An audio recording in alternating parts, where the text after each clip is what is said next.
ভারতের পশ্চিমবঙ্গের কলকাতার উত্তর মানিকতলা এলাকার জে.এন. রায় হাসপাতালে বাংলাদেশিদের চিকিৎসা না দেওয়ার ঘোষণা দেওয়া হয়েছে।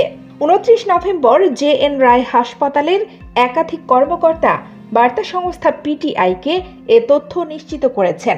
হাসপাতালটির কর্মকর্তাদের দাবি, ভারতের পতাকা অবমাননার প্রতিবাদে এবং বাংলাদেশের সংখ্যালঘু হিন্দুদের ওপর নির্যাতনের অভিযোগে তারা এ পদক্ষেপ নিয়েছেন। তবে চমকপ্রদ তথ্য হলো, কলকাতার একটি নামকরা বেসরকারি হাসপাতালের প্রধান নির্বাহী সিইও জানান, জে.এন. রায় হাসপাতালটি কখনোই বাংলাদেশের রোগী পায়নি, বরং স্থানীয় রোগী পেতেই এই হাসপাতালটির সমস্যা হয়।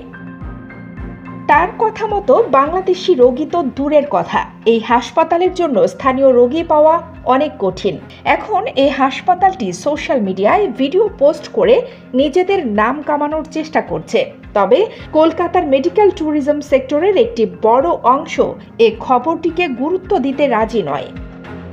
ওই সিইও আরও বলেন, এ ধরনের মন্তব্য এবং বয়কটের ডাকের কোনো বাস্তব ভিত্তি নেই। বাংলাদেশের রোগী কলকাতায় চিকিৎসা নিতে আসবে, এমন ঘটনা এ হাসপাতালেই ঘটে না। তিনি আরও বলেন, এটা পরিষ্কার যে জে.এন. রায় হাসপাতাল নিজেদের সোশ্যাল মিডিয়ায় প্রচারণা করে নজর কাড়তে চাইছে, তবে বাস্তবে এর কোনো প্রভাব নেই।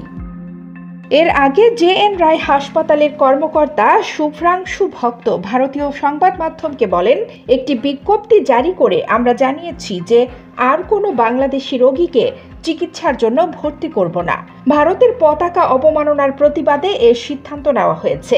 বাংলাদেশের সংখ্যালঘুদের ওপর অত্যাচারের প্রতিবাদে কলকাতার অন্য হাসপাতালগুলোকে একই পদক্ষেপ নেওয়ার আহ্বান জানিয়েছেন তিনি আরও বলেন, বাংলাদেশের স্বাধীনতা যুদ্ধে ভারতের ভূমিকা সত্ত্বেও সেখানে ভারত বিরোধী মনোভাব দেখা যাচ্ছে। আশা করি অন্যান্য হাসপাতালও আমাদের পদক্ষেপ অনুসরণ করবে। তবে এ ঘোষণার পর বাস্তব পরিস্থিতি কিছুটা ভিন্ন দেখা গেছে। ভারতের জাতীয় পতাকা অবমাননার প্রতিবাদে বাংলাদেশি রোগী দেখা বন্ধ করার সিদ্ধান্ত নেন প্রখ্যাত ভারতীয় স্ত্রীরোগ বিশেষজ্ঞ ডাক্তার ইন্দ্রনীল সাহা। 28 নভেম্বর রাতে তিনি সামাজিক যোগাযোগ মাধ্যমে একটি ছবি শেয়ার করেন। পোস্টে তিনি লেখেন, বুয়েটের প্রবেশপথে ভারতীয় জাতীয় পতাকা বিছিয়ে রাখা হয়েছে। আপাতত চেম্বারে বাংলাদেশি রোগী দেখা বন্ধ রাখছি। দেশ সবার আগে, রোজগার পরে। আশা করি সম্পর্ক স্বাভাবিক না হওয়া পর্যন্ত অন্যান্য চিকিৎসকরাও একই পদক্ষেপ নেবেন। কানিজ ফাতেমা, নিপা, খবর সংযোগ।